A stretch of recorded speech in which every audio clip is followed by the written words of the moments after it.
Divine മദറിന്റെ മറ്റൊരു സെഷനിലേക്ക് ഏവർക്കും സുസ്വാഗതം.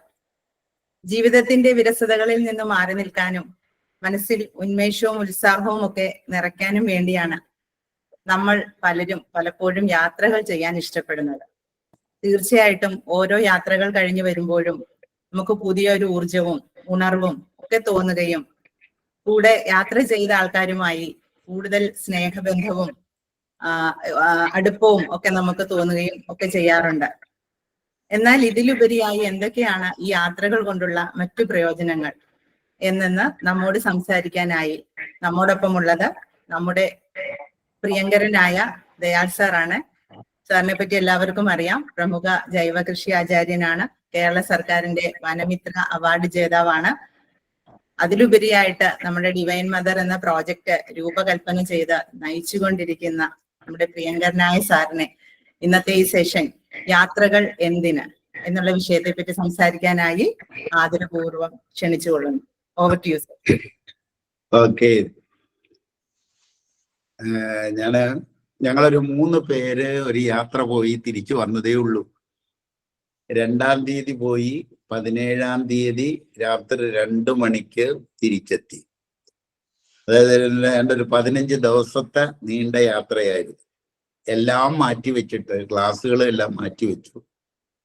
എടുക്കാൻ പറ്റുന്ന സ്ഥലങ്ങളിലൊക്കെ ആളുകളെ നിയമിച്ചിട്ടാണ് പോയത്. യാത്ര, എല്ലാവരും യാത്ര ചെയ്യണം എന്നാണ് എനിക്ക് പറയാറുള്ളത്. ഇല്ല, ഞങ്ങൾക്ക് സമയമില്ല എന്ന് പറയരുത്. സമയം ഉണ്ടാക്കി യാത്ര ചെയ്യണം. കാരണം ഞാൻ ഇന്ന് ഞങ്ങളുടെ യാത്ര എന്തിനായിരുന്നു, എങ്ങനെയായിരുന്നു, എങ്ങോട്ടായിരുന്നു എന്നൊക്കെ പറയാം.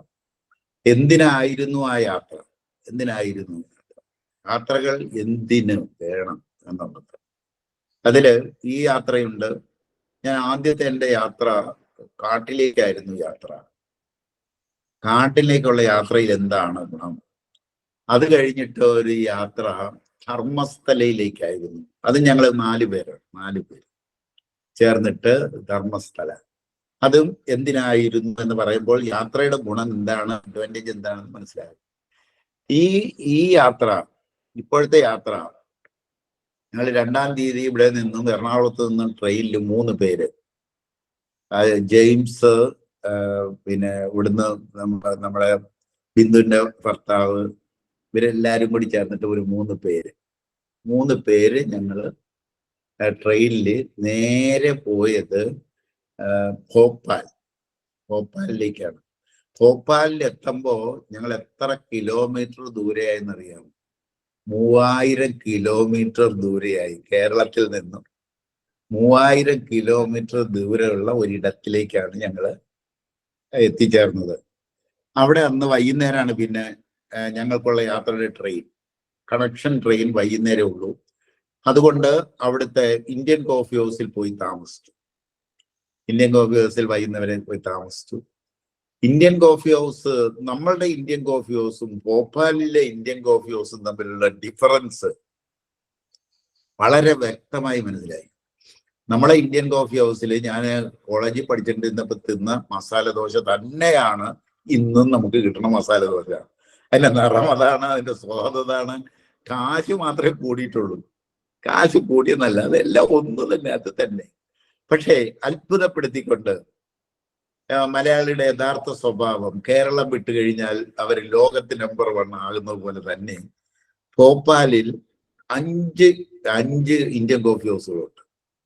5 10 ഉണ്ട്. 10. ഈ 10ഉം അതീവ ഭംഗിയായി ഒരു 3 സ്റ്റാർ ഹോട്ടലിനെ വെല്ലുന്ന രീതിയിൽ നടന്നുകൊണ്ടിരിക്കുന്ന സെന്ററുകൾ. അപ്പൊ നമ്മുടെ മലയാളികൾക്ക് എത്ര ഭംഗിയായി ഒരു ഇന്ത്യൻ കോഫി ഹൗസ് നടത്താം. പുറത്ത് ഈ കേരളത്തിൽ നടത്തിയാൽ കൊള്ളാം, കേരളത്തിൽ നടത്തിയാൽ ഇങ്ങനത്തെ ഇതൊക്കെ സാധനം കിട്ടും. പക്ഷെ അതൊരു വല്ലാത്ത അനുഭവമായിരുന്നു. ഏത് ഹോട്ടലിനെ വെല്ലുന്ന രീതിയിലുള്ള റിസപ്ഷനും സ്വീകരണവും എല്ലാം. എല്ലാം മലയാളികളാണ്, ഒരൊറ്റ വേറെ ആൾക്കാരില്ല. അതായത് മറ്റുള്ള സംസ്ഥാനങ്ങളിൽ നിന്ന് ഇവിടെ വന്ന് ജോലി ചെയ്യുമ്പോൾ ഭോപ്പാല് പോലെയുള്ള മറ്റ് സംസ്ഥാനങ്ങളിൽ പോയി മലയാളികൾ അവരുടെ ആധിപത്യം സ്ഥാപിച്ചിരിക്കുന്നു. ഇവിടുത്തെ വൻകിടക്കാരെല്ലാവരും ആശ്രയിക്കുന്ന ഈ ഹോട്ടലുകളിലാണ് വന്ന് താമസിക്കുകയും ആഹാരം കഴിക്കുകയും. ഒരു 50-60 പേർക്ക് താമസിക്കാനുള്ള ഒരു കെട്ടിടത്തിനോട് ചേർന്നുകൊണ്ടുള്ള സ്വന്തം ബിൽഡിങ്ങിൽ അവർ നടത്തുന്നു. ഇങ്ങനെ അഭിമാനം തോന്നിയ ഒരു ഇതായിരുന്നു അവിടുത്തെ താമസം. ഇതാണ് നമ്മളുടെ മലയാളി മനസ്സിലാക്കിയ ഒരു അനുഭവം. അവിടെ നിന്ന് രാത്രി തന്നെ അവർ തന്നെ എല്ലാ അറേഞ്ച്മെന്റ്സും, നമുക്കുള്ള ട്രാവലിനുള്ള എല്ലാ അറേഞ്ച്മെന്റ്സും ചെയ്തു. അവിടുന്ന് ഞങ്ങൾ ചിത്രകൂടിലേക്കാണ് ഒരു ദിവസത്തെ യാത്രയുണ്ട്. അവിടെ ചിത്രകൂട് എന്ന് പറഞ്ഞാൽ എന്താണെന്നാണ് അറിയേണ്ടത്. ഞാനും ചിത്രകൂട് ഇത്ര പ്രാധാന്യമുള്ള ഒരു സ്ഥലമാണെന്ന് അറിഞ്ഞിരുന്നില്ല. ജെയിംസ് സാർ പറഞ്ഞു നമുക്ക് ചിത്രകൂടിന് പോകണം. പോയേക്കാം, എങ്ങോട്ടൊന്നും ഇല്ലല്ലോ, ചുമ്മാ പോവുകയല്ലേ. ചിത്രകൂട്ടില് അതായത് അയോധ്യയിൽ നിന്നും ശ്രീരാമചന്ദ്രനും സീതാദേവിയും ലക്ഷ്മണനെയും കാട്ടിലേക്ക് അയച്ചു. 14 വർഷം കാനനവാസം സ്വീകരിച്ചുകൊണ്ട് ഇവർ കാട്ടിലേക്ക് പോയ ഒരു കാട് അവിടെയുണ്ട് ചിത്രകൂടില്. ആ കാട് ഒരു 7 കിലോമീറ്റർ ചുറ്റളവില് പ്രദക്ഷിണം വെച്ചുകൊണ്ടിരിക്കുന്നു മനുഷ്യര്. സീതാറാം സീതാറാം സീതാറാം എന്ന് ഉഴവിട്ടുകൊണ്ട് ആയിരക്കണക്കിന് മനുഷ്യര് 7 കിലോമീറ്റർ ഈ കാടിനെ വലം വെച്ചുകൊണ്ടേയിരിക്കുന്നു. നിരന്തരമായി രാത്രിയും പകലും ഒന്നില്ലാതെ ഇങ്ങനെ വലം വെച്ചുകൊണ്ടിരിക്കുന്ന ഒരു കാട്. അതായത് 11.5 വർഷക്കാലം ശ്രീരാമചന്ദ്രനും സീതാദേവിയും ലക്ഷ്മണനും താമസിച്ച കാടാണത്. അതിനുശേഷമാണ് അവര് നമ്മുടെ വെസ്റ്റേൺ ഗട്ട്സിലൂടെ വന്ന് സീതാ അപഹരണം നടന്ന ശേഷം ഇവിടെ വന്ന് നേരെ ശ്രീലങ്കയിലേക്ക് പോകുന്നതൊക്കെ ഇതിനെല്ലാം ശേഷം നടന്നിരിക്കുന്നതാണ്. അതായത് നമ്മള് കൊച്ചുനാളിൽ കേട്ട കഥയുടെ ആ ഓരോ സ്ഥലങ്ങൾ നമുക്ക് കാണാൻ പറ്റുകയാണ്. അപ്പോഴാണ് ഒരു അനുഭവ കഥയായിരുന്നു, യാഥാർത്ഥ്യമായിരുന്നു, വെറും കഥയല്ല എന്ന് പൂർണ്ണമായും നമുക്ക് ബോധ്യമാകുന്നത് കാണുമ്പോൾ. കാരണം അന്ന് മനുഷ്യർ ആരാധിക്കുകയാണ്, ആ കാടിനെ ആരാധിക്കുകയാണ്. അപ്പൊ ഞങ്ങൾ ഇവിടുന്ന് പോകുമ്പോൾ തന്നെ നമ്മളുടെ മനു ഒരു വൃക്ഷത്തിന്റെ തൈ തന്നിരുന്നു. അതായത് ഒരു അവിടെ നടാനായിട്ട്, എവിടെയെങ്കിലും നടണം. കാരണം നമ്മളുടെ സ്വധർമ്മം സീഡ് ഡിസ്ട്രിബ്യൂഷൻ അല്ലേ. അതുകൊണ്ട് ഇവിടുന്ന് ഒരു മരത്തിന്റെ തൈ, ലോങ്കൻ എന്ന് പറയുന്ന ഒരു ഫ്രൂട്ടിന്റെ ട്രീ മനു വീട്ടിൽ വളർത്തിയെടുത്ത് ഒരു ചെടിച്ചട്ടിക്കകത്തായിട്ട് ഞങ്ങൾക്ക് തന്നിട്ട് പറഞ്ഞത്, നിങ്ങൾ അത് അവിടെ നടണം. എവിടെ നടണമെന്നൊന്നും അറിയില്ലായിരുന്നു. പക്ഷെ ഞങ്ങൾ ഇത് മനസ്സിലാക്കി കഴിഞ്ഞ് ഹോട്ടലിൽ ചെന്ന് സാധനങ്ങളൊക്കെ എടുത്ത് വെച്ച് കഴിഞ്ഞപ്പോൾ ആ ചെടിക്ക് ഒരു ചെറിയ വാട്ടം കണ്ടപ്പോൾ നമുക്ക് പറഞ്ഞു ചിത്രകൂടിൽ തന്നെ നമുക്ക് മരം നടണം എന്ന് തീരുമാനിച്ചു. അത് ഞങ്ങൾ കയ്യിലെടുത്ത് അപ്പോൾ പിന്നെ അറിയുകയും ചെയ്തു ശ്രീരാമചന്ദ്രൻ താമസിച്ച കാട്ടിലേക്കാണ് പോണത്. ആ കാട്ടിൽ എവിടെയെങ്കിലും ഇത് നടാം എന്ന് തീരുമാനിച്ച് ഞങ്ങള് 3 പേരും കൂടി അത് ഭയങ്കരമായിട്ട് പ്രൊട്ടക്ട് ചെയ്തിരിക്കുന്നു, വേരുകെട്ടി പ്രൊട്ടക്ട് ചെയ്തിരിക്കുന്നു.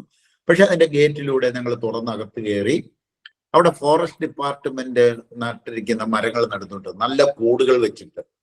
കാരണം പശുവും ആടും എല്ലാം അഴിഞ്ഞു നടക്കുന്ന പ്രദേശമാണ്. പശുവും ആടും കുരങ്ങും മനുഷ്യരെക്കാളും കൂടുതൽ ഇവരാണ്. അത് കാരണം അവര് ഇത് നശിപ്പിക്കാതിരിക്കാൻ വേണ്ടിയിട്ട് വലിയ ഇരുമ്പിന്റെ കൂടുകൾ വെച്ചിട്ടാണ് ഇവര് മരം നട്ടു വളർത്തുന്നത് ഫോറസ്റ്റ് ഡിപ്പാർട്ട്മെന്റ്. അതിൽ ഒരു കൂടിനകത്ത് നട്ട മരം കരിഞ്ഞു പോയിരുന്നു. ആ കൂട് ഞങ്ങൾ ഇളക്കി മാറ്റിയിട്ട് അവിടെ ഈ ലോങ്കൻ എന്ന് പറയുന്ന ഫ്രൂട്ട് ട്രീസ് നട്ട് അതിന് നനച്ച് ഈ കൂടെടുത്ത് തിരിച്ചു വെച്ച് ഒരു വിധത്തിൽ ഒരു പശു മറിക്കാത്ത രീതിയിൽ ഞങ്ങൾ അതിന് കല്ലുകൊണ്ട് പ്രൊട്ടക്ഷൻ ചെയ്ത് സ്റ്റോൺ മൾച്ചിങ് എന്ന് പറയുന്നത് എല്ലാ കാര്യങ്ങളും ചെയ്ത് അവിടെ നട്ടു. അതായത് നമ്മൾ ആദ്യം ചെയ്തത് നമ്മളുടെ സ്വധർമ്മമായ സീഡ് ഡിസ്ട്രിബ്യൂഷൻ അവിടെ നടത്തുക എന്നുള്ളതായിരുന്നു. 3000 കിലോമീറ്റർ ദൂരെ ഒരു മരത്തിന്റെ വിത്തെത്തിക്കാൻ കിളികൾക്കോ മൃഗങ്ങൾക്കോ സാധിക്കില്ല. എന്നാൽ മനുഷ്യന് സാധിക്കും, എവിടെ വേണേലും സാധിക്കും. അതാണ് നമ്മളുടെ പ്രാധാന്യം അവിടെ. അതോടൊപ്പം തന്നെ ഞങ്ങളുടെ വീട്ടിലെ മഞ്ചാടിയിൽ നിന്നും മഞ്ചാടിക്കുരുകളും കൊണ്ടുപോയി. ഈ മഞ്ചാടിക്കുരുകളും കുറേ ആ കാട്ടിൽ വെതറിയിട്ടുണ്ട്. ഏതെങ്കിലുമൊക്കെ പിടിക്കാൻ സാധ്യതയുണ്ട്. അതായിരുന്നു ഞങ്ങളുടെ ആദ്യത്തെ അവിടുത്തെ ഒരു സംരംഭം. എന്നിട്ട് ഞങ്ങൾ അതിന് ചുറ്റും പ്രദക്ഷിണം വെച്ചു. ആ പ്രദക്ഷിണം കഴിഞ്ഞിട്ട് പിന്നെ നമ്മൾ കഥയിൽ കേട്ടിട്ടുള്ളത് ഒരു നദി ശ്രീരാമചന്ദ്രനെയും സീതാദേവിയെയും ലക്ഷ്മണനെയും ഒരു നദിക്ക് അക്കരയിലേക്ക് ഒരു തോണിയിൽ കടത്തി എന്ന് പറയുന്ന ഒരു സ്ഥലമുണ്ട്. അവിടെയും പോയി. സ്ഫടികശില എന്ന് പറയുന്ന ഒരു ശില, ആ ശിലയിലാണ് അവരെ കുറെ നേരം വിശ്രമിച്ചത്. ആ സ്ഫടികശിലയിൽ ഒരു സ്ഫടികം പോലത്തെ ഒരു കല്ല്, ഒരു പാറ, ഒരു 19 പേർക്ക് ഒരുമിച്ചിരിക്കാൻ പറ്റുന്ന പാറ. അവിടെ ജനങ്ങള് അവിടെ വന്ന് നമസ്കരിച്ചുകൊണ്ടിരിക്കുന്ന ഒരിടം. അതിൽ ഞങ്ങൾ ഇരുന്നു. അവിടുന്ന് ഞങ്ങൾ വന്നിട്ട് ഒരു ചെറുക്കൻ, ഒരു ആർട്ടിഫിഷ്യൽ ഇന്റലിജൻസിൽ ഡോക്ടറേറ്റ് എടുത്ത ഒരു ചെറുക്കന്റെ അവന്റെ സ്വന്തം ഒരു സ്ഥാപനം, അതായത് ലസ്സി വിൽക്കുന്ന ഒരു കട, ഒരു ചെറിയ കട. ഒരു ആർട്ടിഫിഷ്യൽ ഇന്റലിജൻസ് PhD എടുത്ത ചെറുക്കൻ എന്തിനാണ് ഈ ലസ്സിയും സൂപ്പും ചായയും കാപ്പിയും ഒക്കെ വിതരണം ചെയ്യണമെന്ന് ഞങ്ങൾ ചോദിച്ചപ്പോ ആ ചെറുക്കൻ പറഞ്ഞത് എന്തുവാ, ഒരു ശർമ്മയാണ് ആ ചെറുക്കൻ പറഞ്ഞത്. ആർട്ടിഫിഷ്യൽ ഇന്റലിജൻസിനെ എങ്ങനെ ഇതുപോലെ സംരംഭങ്ങളിൽ യൂട്ടിലൈസ് ചെയ്യാമെന്നുള്ള പദ്ധതിയാണ്. അതിലൂടെ ആയിരക്കണക്കിന് മനുഷ്യർക്ക് ഇത്തരം സംരംഭങ്ങൾ തുടങ്ങാം എന്നുള്ള കാര്യം പറഞ്ഞു കഴിഞ്ഞപ്പോഴത്തേക്ക് ഞാനൊരു കാര്യം പറഞ്ഞു. ശരി, ഞങ്ങൾ ലസ്സി കുടിച്ചു, നല്ല സൂപ്പർ ലസ്സി ആയിട്ടുള്ള ഒരു സാധനം, ആരും കുടിച്ചു പോകും, നല്ല സ്വാദോട് കൂടി ഉണ്ടാക്കുന്ന, കാരണം നാടൻ പശുക്കൾ ഇഷ്ടം പോലെ വെറുതെ കിടക്കുന്നു, പാലിന് ഒരു ക്ഷാമവും ഇല്ലാത്ത നാടൻ. അവിടെ അത് കഴിച്ചു കഴിഞ്ഞിട്ട് ഞാൻ പറഞ്ഞു, ശരി, ആർട്ടിഫിഷ്യൽ ഇന്റലിജൻസ് നല്ല കാര്യം തന്നെയാണ്, പക്ഷെ ഒരു നാച്ചുറൽ ഇന്റലിജൻസിനെ പറ്റി ചിന്തിച്ചിട്ടുണ്ടോ എന്ന്. അതെന്താണ്, പിടികിട്ടിയില്ല. പെട്ടെന്ന് ചെറുക്കന് അതിനെ പിടികിട്ടിയില്ല എന്ന് പറഞ്ഞ്, ഈ ആർട്ടിഫിഷ്യൽ ഇന്റലിജൻസ് എന്ന് പറയുന്ന റോബോട്ടുകളെ ഉണ്ടാക്കുന്നത് മനുഷ്യരല്ലേ? മനുഷ്യരുടേത് നാച്ചുറൽ ഇന്റലിജൻസ് അല്ലേ? ആ നാച്ചുറൽ ഇന്റലിജൻസിൽ ഡോക്ടറേറ്റ് എടുക്കാൻ എന്തെങ്കിലും ചെയ്യണ്ടേ? അതിനെന്തെങ്കിലും ചെയ്യണ്ടേ? അപ്പൊ ആ ചെറുക്കന് ഭയങ്കര ഇൻട്രസ്റ്റ് ആയി വിഷയത്തില്. അപ്പൊ നമ്മൾ ഈ ഡിവൈൻ മദറിന്റെ ഉദ്ദേശ ലക്ഷ്യങ്ങൾ പറഞ്ഞു. അതായത് ഞങ്ങൾക്ക് ഇങ്ങനെ ഡിവൈൻ മദർ എന്ന് പറഞ്ഞ ഒരു പ്രസ്ഥാനം ഉണ്ടെന്നും, ആ ഡിവൈൻ മദറിലൂടെ ജനിക്കുന്ന കുട്ടികളെ, ഡിവൈനായി തന്നെ വളർത്തിക്കൊണ്ടുവന്ന് നാച്ചുറൽ ഇന്റലിജൻസ്, ആർട്ടിഫിഷ്യൽ ഇന്റലിജൻസ് എന്ന് പറയുന്ന ടെക്നോളജി മനുഷ്യകുലത്തിന് ആറ്റം ബോംബിനേക്കാളും ദോഷം സംഭവിപ്പിക്കാൻ സാധ്യതയുള്ള ഒരു ടെക്നോളജിയെ അതിജീവിക്കണമെന്നുണ്ടെങ്കിൽ നാച്ചുറൽ ഇന്റലിജൻസ് ഇവിടെ ഉണ്ടായേ പറ്റൂ. അതിനെ വെല്ലുന്ന നാച്ചുറൽ ഇന്റലിജൻസ് ഉണ്ടായേ പറ്റൂ എന്നതുകൊണ്ട് നമ്മൾ തുടങ്ങിയ നമ്മളുടെ പ്രസ്ഥാനത്തിനെ പറ്റി കഴിഞ്ഞപ്പോ ആ ചെറുക്കൻ ഓടിപ്പോയി കാറിൽ നിന്നും മൈക്കും ക്യാമറയും എല്ലാം എടുത്തിട്ട് വന്ന് കംപ്ലീറ്റ് റെക്കോർഡ് ചെയ്തു. നമ്മുടെ കാര്യങ്ങൾ മുഴുവൻ റെക്കോർഡ് ചെയ്തു. അപ്പൊ തന്നെ ഇൻസ്റ്റഗ്രാമും ഇതിലും ഒക്കെ കൊടുക്കുകയായിരുന്നു ചെയ്തത്. കാരണം ഞാൻ പറഞ്ഞു, ശരി, നിങ്ങൾക്ക് ആർട്ടിഫിഷ്യൽ ഇന്റലിജൻസിന് പകരം നാച്ചുറൽ ഇന്റലിജൻസ് ചെയ്യണമെങ്കിൽ ഇതേ സംരംഭം മതി. ഇതേ സംരംഭത്തിലൂടെ കരിമ്പിന്റെ ജ്യൂസിനകത്ത് അവോക്കാഡോയും നല്ല പ്രോട്ടീൻ വരുന്ന നിലക്കടലയും ഇതെല്ലാം അവിടെ ഉണ്ട്, ഇത് ഒരു ലസ്സി പോലെ, ലസ്സിയേക്കാളും മനോഹരമാക്കി നിങ്ങൾക്ക് കൊടുത്തുകൂടെ? അതൊരു ബ്രെയിൻ ഫുഡാണ്. അതായത് മനുഷ്യന് വിധിച്ച അന്നം കൊടുക്കുന്ന ഒരു പദ്ധതി. അതിലൂടെ നാച്ചുറൽ ഇന്റലിജൻസിനെ ഡെവലപ്പ് ചെയ്യാന്ന് പറഞ്ഞപ്പോൾ ആ ചെറുക്കന് ഭയങ്കരമായിട്ട് അത് താല്പര്യപ്പെടുകയും, അത് ഞാൻ പറഞ്ഞു, സകല ദേവാലയം ഇതുപോലെയുള്ള ഒരുപാട് സ്ഥലങ്ങളുണ്ട്, അവിടെ എല്ലാം ഒരു നാച്ചുറൽ ഇന്റലിജൻസ് ഡെവലപ്പ് ചെയ്യാൻ ഉതകുന്ന ഇതുപോലത്തെ ഉള്ള സംരംഭങ്ങൾ തുടങ്ങണം എന്ന് പറയുന്നത് അവർ സ്വീകരിച്ചു. ആ ചെറുക്കൻ അത് സ്വീകരിച്ചു, മനസ്സിലായി, കാര്യം പിടികിട്ടി. ശരിക്കും ചെറുക്കന്റെ തലയിൽ ഉണ്ടായിരുന്നത് റോബോട്ടുകളെ കൂലിച്ചെലവ് കുറക്കാൻ പറ്റുന്ന, ഉപയോഗിക്കാൻ എങ്ങനെ സാധ്യമാകും എന്നുള്ള നല്ല ശ്രമമായിരുന്നു നോക്കിയിരുന്നത്. ഞാൻ പറഞ്ഞു, ഇതേ സംരംഭം മതി. ആർട്ടിഫിഷ്യൽ ഇന്റലിജൻസ് പഠിച്ച ആള് തന്നെ നാച്ചുറൽ ഇന്റലിജൻസ് ഡെവലപ്പ് ചെയ്യണം, എങ്കിലേ അതിനൊരു വിലയുണ്ടാവുള്ളൂ. ഞാൻ സംസാരിച്ചു, ജെയിംസ് സാർ സംസാരിച്ചു, കുരുവിള സംസാരിച്ചു. 3 പേരുടെയും റെക്കോർഡ് ചെയ്ത്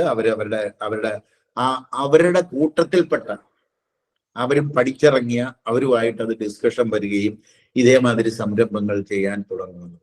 അത് നമുക്ക് വലിയൊരു പ്രതീക്ഷ തരുന്ന ഒരു ചെറുക്കനായിരുന്നു. അത് വളരെ ഇന്റലിജന്റ്, സ്മാർട്ടായ ചെറുക്കൻ.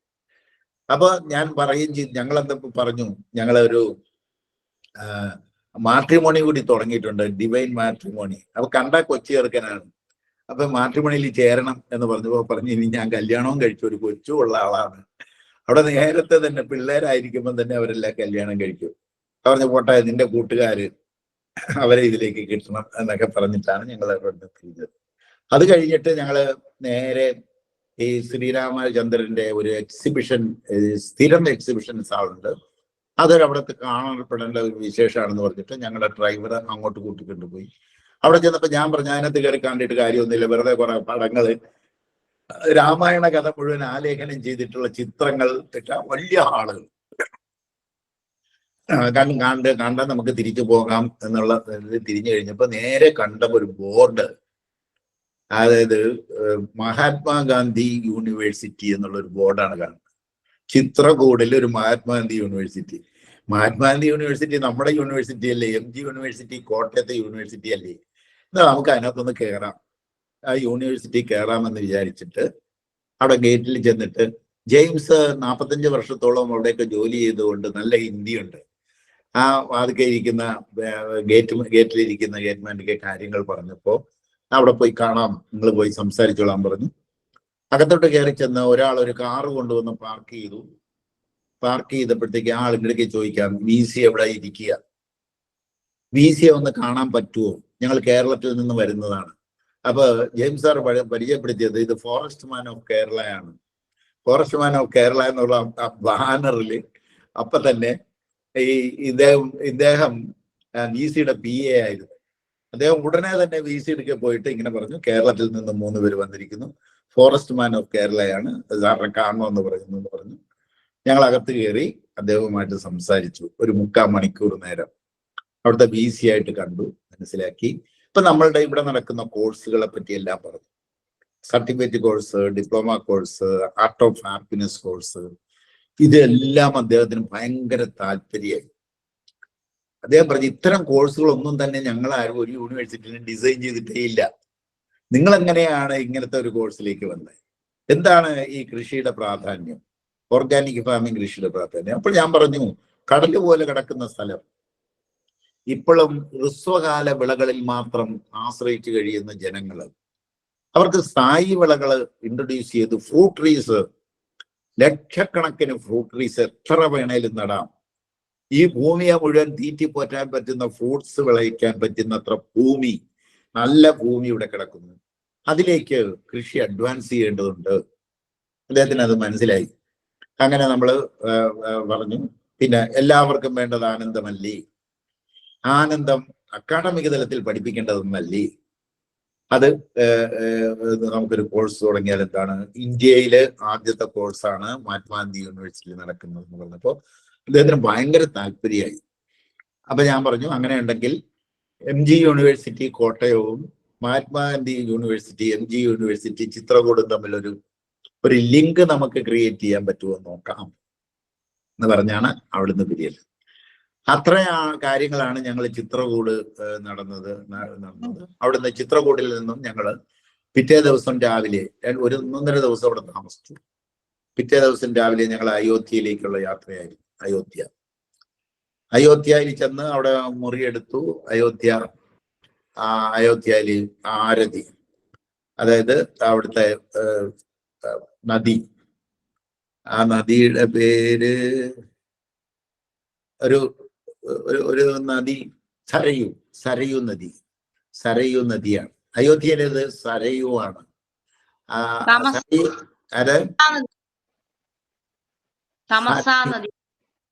സരയൂ നദിയാണ്. സരയൂ നാളെന്തല്ല സരയൂ.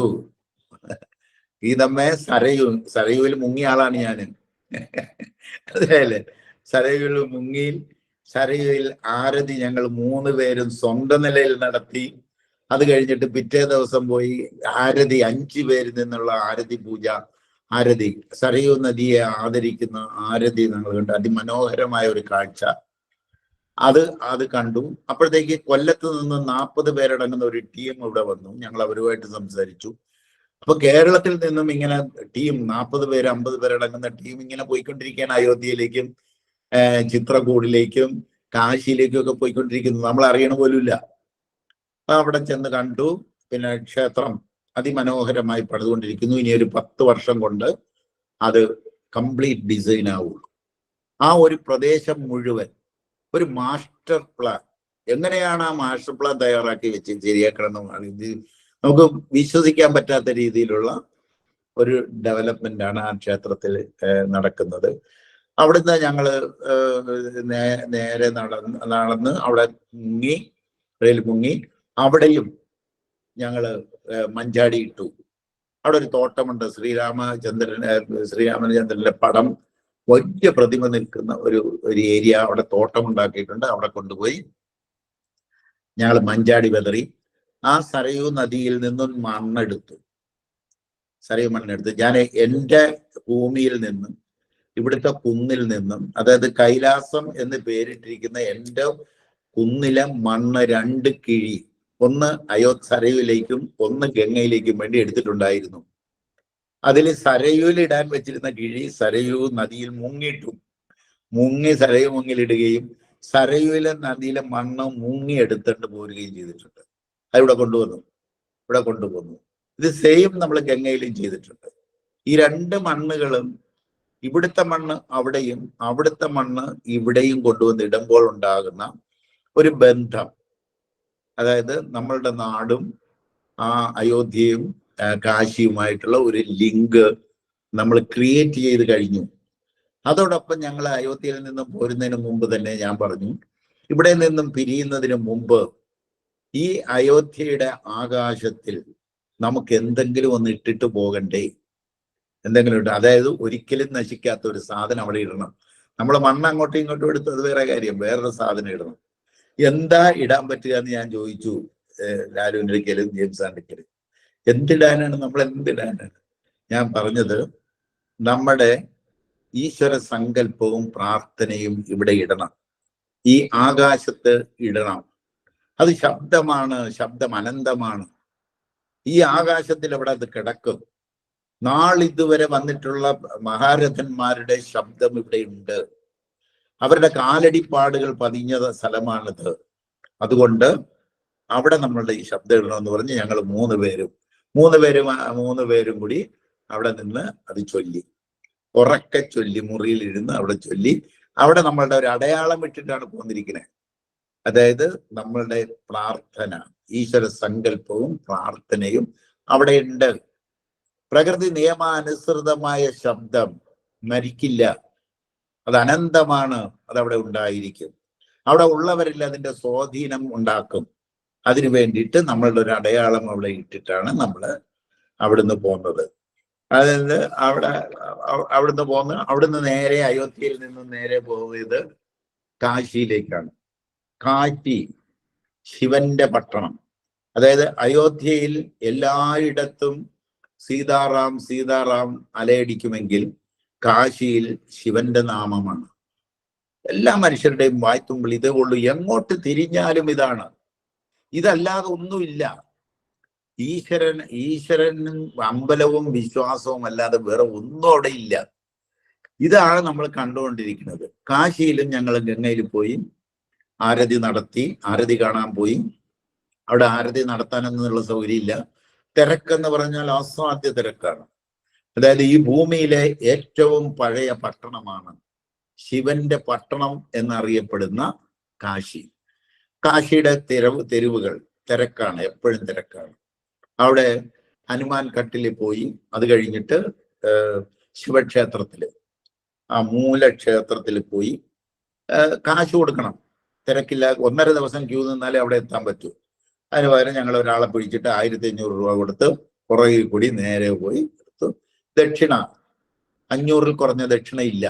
എല്ലാവരും 500 രൂപയുടെ ദക്ഷിണ ഇടണം, കമ്പൽസറിയാണ് അത് ദക്ഷിണ. എല്ലായിടത്തും ദക്ഷിണയും പൂജയും ഈ രാമമന്ത്രവും ശിവസ്തോത്രവും മാത്രമാണ് ഇങ്ങനെ കണ്ടിരിക്കുക. ഇതെല്ലാം കണ്ടു കഴിഞ്ഞു ഞങ്ങൾ അവിടെ ഒരു കൊട്ടാരം, കാശി ഭരിച്ചിരുന്ന രാജാവിന്റെ കൊട്ടാരം കാണാൻ പോയി. ഭയങ്കര ഹ്യൂജ് ഒരു കൊട്ടാരം, ഗംഗയുടെ തീരത്തുള്ള ഒരു കൊട്ടാരമാണ്. അതിന് ഫീസ് അടച്ച് ഒരാൾക്ക് 80 രൂപ ഫീസ് അടച്ച് അതിനകത്ത് കയറി. കാരണം ആ കൊട്ടാരത്തിന്റെ ഉടമസ്ഥരിൽ നിന്ന് ജീവിക്കുന്നത് ഈ ഫീസ് കിട്ടിയിട്ടാണ്. അതായത് തകർന്നടിഞ്ഞുകൊണ്ടിരിക്കുന്ന ഒരു കൊട്ടാരം വെറും ശുഷ്കമായ വരുമാനത്തിൽ മാത്രം അയച്ചു കഴിയുന്ന അനന്തരാവകാശികൾ അവിടെ എല്ലാം കയറി ഇറങ്ങുന്നതാണ് കാണുകയും ഒരു രാജ്യം ഇപ്പൊ കാശി രാജ്യം പിടിച്ചെടുക്കാൻ മറ്റൊരു രാജ്യം പട്ടാളക്കാർ വന്നു കഴിഞ്ഞാൽ രക്ഷപ്പെടാനുള്ള ഒരു ഗുഹ ഗംഗയിലെത്തി ബോട്ട് വഴി രക്ഷപ്പെടാൻ പറ്റി. അതിലെല്ലാം ഞങ്ങൾ കയറി ഇറങ്ങി നടന്ന് മുഴുവൻ കണ്ടു കഴിഞ്ഞിട്ടിപ്പോൾ അവിടെ നിന്നുകൊണ്ടാണ് ഞാൻ എക്സ്പ്ലെയിൻ ചെയ്തു എന്താണ് ഈ കൊട്ടാരത്തിന്റെ അവസ്ഥ. ഈ കൊട്ടാരം ഒരു കാലത്ത് എന്തായിരുന്നു, പ്രൗഢി എന്തായിരുന്നു, ഇന്നെന്താണ്, അവരുടെ പല്ലക്കുകള്, എല്ലാ സാധനം, അവരുടെ വാഹനങ്ങള്, കാറ്, അവരുപയോഗിച്ച കാർ എല്ലാം അവിടെ എക്സിബിറ്റ് ചെയ്തിട്ടുണ്ട്. എല്ലാം കണ്ടു കഴിഞ്ഞു. ഇവിടെ നമ്മൾ മനസ്സിലാക്കേണ്ട ഒരു സാധനം, എന്താണ് ഈ കൊട്ടാരത്തിന് ഈ അവസ്ഥ ഉണ്ടാകാൻ കാരണമെന്ന് ഞങ്ങൾ അവിടെ ഇരുന്ന് ഡിസ്കസ് ചെയ്തു. അതായത് രാജകൊട്ടാരം പ്രൗഢിയുടെ കൊടുമുടിയിൽ കയറിയപ്പോ ഫിസിക്കൽ അസറ്റ് അസാമാന്യമായി കൂടി. ഫിസിക്കൽ അസറ്റ് അതായത് ഭൗതിക സമ്പത്ത് കൂടി, അതോടൊപ്പം ഇന്റലക്ച്വൽ അസറ്റ് ബൗദ്ധിക സമ്പത്ത് കൂടിയില്ല. കാരണം പ്രജകളെ കാര്യമായി പരിഗണിച്ചിട്ടില്ല. രാജഭരണം അന്യം നിന്ന് പോകാനുള്ള കാരണം അതാണ്. രാജാവ് വളർന്നു, പക്ഷെ പ്രജകൾ കഷ്ടത്തിലായിരുന്നു, പ്രജകളെ പരിഗണിച്ചില്ല. അതായത് ബുദ്ധിപരമായി എല്ലാവരും ഒന്നായി കണ്ടുകൊണ്ട് വളർത്തുന്ന ഒരു ഇന്റലക്ച്വൽ അസറ്റ് എന്ന് പറയുന്ന ഒരു ഭൗതിക സമ്പത്തുണ്ട്, അത് വളർന്നില്ല. ആത്മീയ അസറ്റും വളർന്നില്ല. നമ്മൾക്ക് പാഠമാകേണ്ട ഒരു കാര്യമാണ്. ഭൗതിക സമ്പത്ത് എല്ലാവർക്കും വളരും, എല്ലാവർക്കും കൂടി. ഒരു 50 വർഷം മുമ്പുണ്ടായിരുന്ന ഭൗതിക സ്വത്തല്ലല്ലോ ഇന്ന് കേരളത്തിലുള്ള ഓരോരുത്തർക്കും. ഈ ഭൗതിക സമ്പത്ത് കൂടുമ്പോ ബൗദ്ധിക സമ്പത്ത് കൂടണം. എന്ത് കഴിക്കണം, എന്ത് കഴിക്കരുത്, എങ്ങനെ ജീവിക്കണം എന്നുള്ള ബുദ്ധിപൂർവമായ ഒരു ഇടപെടൽ അവിടെ ഉണ്ടാകണം. ആത്മീയ സമ്പത്തും കൂടണം. ഇത് കൂടാതിരുന്നാൽ ഭൗതിക സമ്പത്ത് നിലം പരിശാവുക തന്നെ ചെയ്യും, ആരുടേതായാലും ശരി. ഭൗതിക സമ്പത്ത് മാത്രം കൂടുകയും ഇന്റലക്ച്വൽ അസറ്റ്, സ്പിരിച്വൽ അസറ്റ് കൂടാതിരിക്കുകയും ചെയ്താൽ ഭൗതിക സമ്പത്ത് നിലം പരിശാകും എന്നതിൻ്റെ ഒരു ഓർമ്മപ്പെടുത്തലായിരുന്നു ആ കൊട്ടാരം. അത് ഞങ്ങൾക്ക് കൂടുതൽ വിലയിരുത്താൻ പറ്റി. പുരാതനമായ ശിവക്ഷേത്രങ്ങൾ ഒരുപാട് എവിടെ തിരിഞ്ഞാലും ഇതായിരുന്നു. ഇതെല്ലാം അവിടുന്ന് മണ്ണ് ശേഖരിച്ചു, അവിടെ മണ്ണിട്ട്, അതായത് പ്രധാന കടവിൽ ഇടാനായിട്ട് ബുദ്ധിമുട്ടായിരുന്നു. വേറൊരു കടവിൽ കൊണ്ടുപോയി, വേറൊരു കടവിൽ പോയി ഞങ്ങൾ മണ്ണ് ശേഖരിച്ചിട്ടാണ് വെക്കുന്നത്. അവിടെ നിന്ന് ഞങ്ങൾ തിരിച്ചത് നേരെ ബാംഗ്ലൂർക്കായിരുന്നു. ഇവിടം വരെ ട്രെയിനിലായിരുന്നു. കാശിയിൽ നിന്നും ബാംഗ്ലൂർക്ക് പ്ലെയിനിൽ പോന്നു. സമയം ഞങ്ങൾക്ക് 17-ാം തീയതി തിരിച്ചെത്തേണ്ടതായിട്ടുണ്ടായിരുന്നുകൊണ്ട് പ്ലെയിനിൽ ബാംഗ്ലൂരിൽ വന്നു. ഇഷ ഫൗണ്ടേഷന്റെ ബാംഗ്ലൂരിലെ സ്ഥാപനം അതിലായിരുന്നു ഞങ്ങൾക്ക് ക്ഷണം. അവിടെയായിരുന്നു. ഞങ്ങൾ അവിടെ പോയി. വളരെ ഹൃദ്യമായ സ്വീകരണമാണ് നമുക്ക് അവിടെ കിട്ടിയത്. അവിടെ താമസിക്കാനുള്ള സൗകര്യം എല്ലാവരും അറേഞ്ച് ചെയ്തിരുന്നു. എയർപോർട്ടിലേക്ക് കാർ അയച്ചു തന്നിരുന്നു. അങ്ങനെ ഞങ്ങൾ അവിടെ ചെന്നു. അന്ന് അവിടുത്തെ സ്വാമിമാരെയും എല്ലാവരെയും കണ്ടു, കാട് കണ്ടു. അവരുടെ ഉദ്ദേശം അവിടെ ആദിയോഗിയുടെ ഇവിടെ നമ്മുടെ കോയമ്പത്തൂരുള്ള അതേ വലിപ്പത്തിലുള്ള ഒരു ആദിയോഗിയുടെ പ്രതിമ അവിടെ സ്ഥാപിച്ചു കഴിഞ്ഞു. അതിന്റെ പുറകിലുള്ള ഒരു 400 ഏക്കറോളം വരുന്ന മല കാടാക്കി മാറ്റണം. ഇതാണ് ഞങ്ങൾ ക്ഷണിച്ചിരിക്കുന്നതിന്റെ ഉദ്ദേശം. അത് മുഴുവൻ കണ്ടു. അതിന് ചില സജഷൻസ് വെച്ചു. അവരത് സ്വീകാര്യമായിട്ടുണ്ട്. ഇനിയും ചിലപ്പോൾ ഒന്നുകൂടി പോകേണ്ടി വരും. ഒരു ചെറിയ മോഡലുകൾ അവർക്ക് കാണിച്ചു കൊടുക്കേണ്ടി വരും. അവിടെ നിന്നും ഞങ്ങൾ നേരെ കൊച്ചിക്ക് പ്ലെയിൻ കയറിയായിരുന്നു. പ്ലെയിൻ കയറി 17-ാം തീയതി രാത്രി 2 മണിക്ക് ഇവിടെ എത്തി. രാവിലെ എറണാകുളത്ത് ക്ലാസ് ആയിരുന്നു. ആ ക്ലാസ്സും കഴിഞ്ഞു. അങ്ങനെ പിന്നെ വീണ്ടും പഴയ രീതിയിലേക്ക് ഞങ്ങൾ ഡെയിലി റൂട്ടുകളിലേക്ക് ആയിക്കഴിഞ്ഞിരിക്കുന്നു. ഈ യാത്രകൾ ഇന്ന് തന്നെ ടീച്ചർ പറഞ്ഞ യാത്രകളുടെ അഡ്വാൻറ്റേജ് പറയണമെന്ന്. യാത്രകൾ എന്തിനാണ് യാത്ര? ഈ യാത്ര, ഈ കാശി, അയോധ്യ, കാശി, ചിത്രകൂട്, ദെൻ ഇഷ ഫൗണ്ടേഷൻ, ഈ യാത്ര നൽകിയ ഒരു അറിവുണ്ട്. ആ അറിവാണ്, ആ അറിവിന് വേണ്ടിയിട്ട് തന്നെയാണ് പോയത്, വേറെ ഒന്നിനും വേണ്ടിയിട്ടല്ല പോയത്. അത്ര. എവിടെ നിൽക്കുന്നു ഭാരതത്തിന്റെ ആത്മീയത? എന്തെങ്കിലും ഗുണം ചെയ്യുന്നിട്ടുണ്ടോ? ഭാരതത്തിന്റെ ഭൗതികത എവിടെ നിൽക്കുന്നു? ആ ഇതിലെ ബൗദ്ധികത എവിടെ നിൽക്കുന്നു? എന്തെങ്കിലും അടിസ്ഥാനപരമായ മാറ്റം മനുഷ്യരിൽ ഉണ്ടാക്കാൻ കഴിഞ്ഞിട്ടുണ്ടോ? ഈ 3 മേഖലകളിലും ഒരു ചുക്കും നടക്കണില്ല എന്നുള്ളതാണ് യാഥാർത്ഥ്യം. ഒന്നുമില്ല. ഭൗതികതയിൽ പണ്ടത്തെ അതേ ഒരു 5000 വർഷം മുമ്പുണ്ടായിരുന്ന അതേ അവസ്ഥയിൽ നിൽക്കുന്നു. കാരണം കൃഷി അതാണ്. കൃഷി ഒട്ടും തന്നെ അഡ്വാൻസ് ചെയ്തിട്ടില്ല. സാമ്പത്തികമായി മനുഷ്യർ ആരും തന്നെ കരകയറിയിട്ടില്ല. എല്ലാവരും ശുദ്ധരായ ദാരിദ്ര്യം പോലെ കഴിയുന്ന സാധു മനുഷ്യരുടെ ആ വിശ്വാസത്തിൽ മാത്രം ഉറച്ചു നിൽക്കുന്ന കുറെ ലക്ഷക്കണക്കിന് മനുഷ്യർ. ഭൗതികതയിൽ അവർക്ക് മാറ്റം വരുത്തേണ്ടതുണ്ട്. എന്ത് മാറ്റമാണ് വരുത്തേണ്ടത്? ഭൗതികതയിൽ പഞ്ചഭൂതങ്ങൾ 5ഉം വിധിച്ചതാക്കാൻ ഉതകുന്ന ഒരു കൃഷി സമ്പ്രദായമാണ് ഭാരതത്തിന് വേണ്ടത്. അതില് വിധിച്ച അന്നം കിട്ടുന്ന തരത്തിൽ കൃഷിയെ മാറ്റി മനുഷ്യർ ആ ഭൗതിക സമ്പത്ത് വീണ്ടെടുക്കേണ്ടതാണ് വേണം. ഭൗതിക സമ്പത്തിൽ എവിടെയോ കിടക്കുന്നു നമ്മൾ. പണ്ടുള്ള സന്യാസിമാര് പകർന്നു തന്നിരുന്ന അറിവ് എവിടെയോ 1000 വർഷം മുമ്പ് നിലച്ചു പോയിരിക്കുന്നു.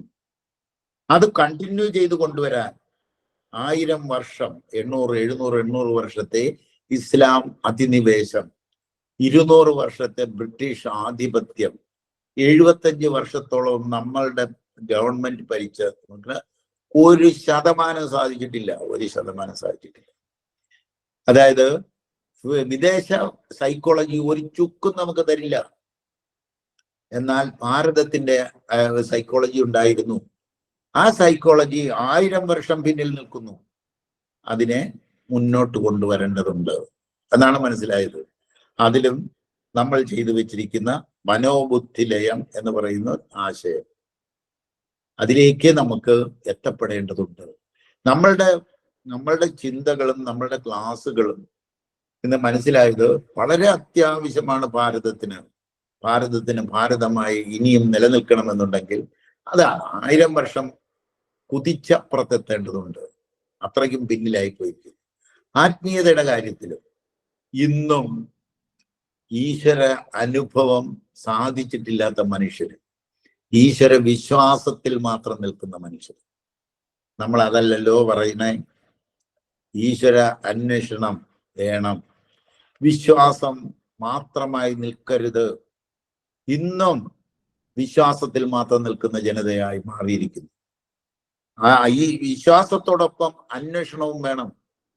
വിശ്വാസം മാത്രമായാൽ അത് അന്ധവിശ്വാസത്തിലേക്ക് പരിവർത്തനപ്പെടും. അന്വേഷണം വേണം.